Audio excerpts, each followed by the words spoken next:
जब भी एक तितली उड़ने के लिए पंख फरफराती है तो वह हमें एक छोटा सा हवा का महसूस होता है, लेकिन क्या यह हवा अपने आप में एक तूफान नहीं हो सकती है? आपको क्या लगता है कि एक छोटी सी तितली जिसका आकार लगभग 12 इंच से आधा इंच का ही होता है, भला यह तूफान कैसे ला सकती है? यह बात थोड़ा हजम करना मुश्किल है, पर यह सही भी है। लेकिन आप भी सही है कि तितली के पंख फरफराने से तूफान थोड़ी ना आता है, लेकिन आप पूरी तरह सही नहीं हो सकते, क्योंकि छोटी सी हवा भले ही बड़े प्राणी, मनुष्य, पशु पक्षी पर कोई भी असर नहीं करती है, किंतु वही हवा जो तितली के पंख द्वारा उत्पन्न हुई है, वही हवा सूक्ष्म जीव यानी कि माइक्रो ऑर्गेनिज्म के लिए तूफान होता है। लेकिन आप कल्पना कीजिए कि वही तितली जो आकार में लगभग 12 इंच से आधा इंच का है, वह बड़े संख्या लगभग 12 लाख तितलियां या इससे भी अधिक तितली यदि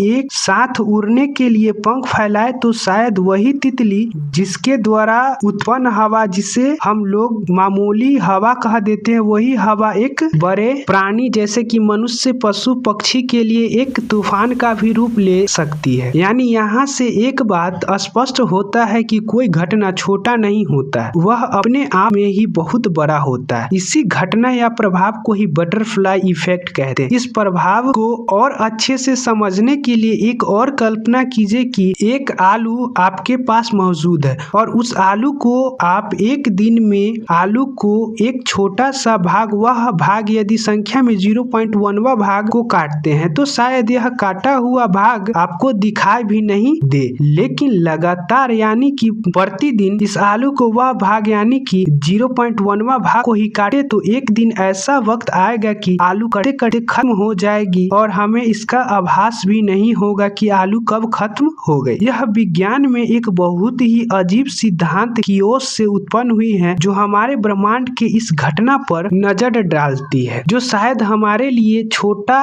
हो पर इसका प्रभाव बहुत बड़ा हो सकता है। इस बटरफ्लाई इफेक्ट की खोज हमारे ब्रह्मांड के उस घटना पर सोचने पर मजबूर करती है जो शायद हमें मामूली या छोटा लगती है। इस बटरफ्लाई इफेक्ट पर पहला नजर और गंभीरता से 1960 के दशक में मैसाचुसेट्स इंस्टीट्यूट ऑफ टेक्नोलॉजी के मौसम विज्ञान के प्रोफेसर एडवर्ड लॉरेंज ने तब समझा जब उन्होंने मौसम पर कुछ डेटा इकट्ठा कर मौसम की अनुमान लगा रहे थे कि मौसम क्या होगा। तब उन्होंने कुछ डेटा नंबर को जैसे कि 0.13464 पर जल्दबाजी में उन्होंने डेसिमल के कुछ नंबर को नहीं लिया, जैसे कि अंतिम का नंबर 64, और उन्होंने और डेटा के कुछ डेसिमल के नंबर को छोड़कर गणना किया। तब उन्होंने पाया कि एकदम से मौसम एक छोटी बदलाव से बदल गया। तब उन्होंने इसे बटरफ्लाई इफेक्ट कहा। यदि आप इस ब्रह्मांड में एक हाथ को ऊपर उठाते हैं तो यह हमारे ब्रह्मांड पर बड़ा इफेक्ट डालता है, क्योंकि समस्त ब्रह्मांड जैसे कि आपका हाथ, आपके हाथ द्वारा उत्पन्न वायु, एवरीथिंग एक छोटे एटम से बने होते हैं और यह एटम सूक्ष्म स्तर पर एक दूसरे को प्रभावित करते हैं, जिसे क्वांटम मैकेनिक्स में इसे क्वांटम इंटेंगलमेंट के नाम से जानते हैं। यह हमें सोचने पर मजबूर करती है कि सूक्ष्म स्तर पर यह समस्त ब्रह्मांड एक दूसरे से कनेक्टेड है। बटरफ्लाई इफेक्ट का यह दिलचस्प बात है कि साल 1978 में नासा द्वारा लॉन्च किया गया इंटरनेशनल कॉमेट्री एक्सप्लोरर मिशन, जो कॉमेट या धूमकेतु का रोकने वाला पहला मिशन था, इस मिशन में बटरफ्लाई इफेक्ट का उपयोग कर डाटा इकट्ठा कर इस मिशन को अंजाम दिया गया था। हम आशा करते हैं कि आपको बटरफ्लाई इफेक्ट को अच्छे तरह से समझ गए होंगे। धन्यवाद।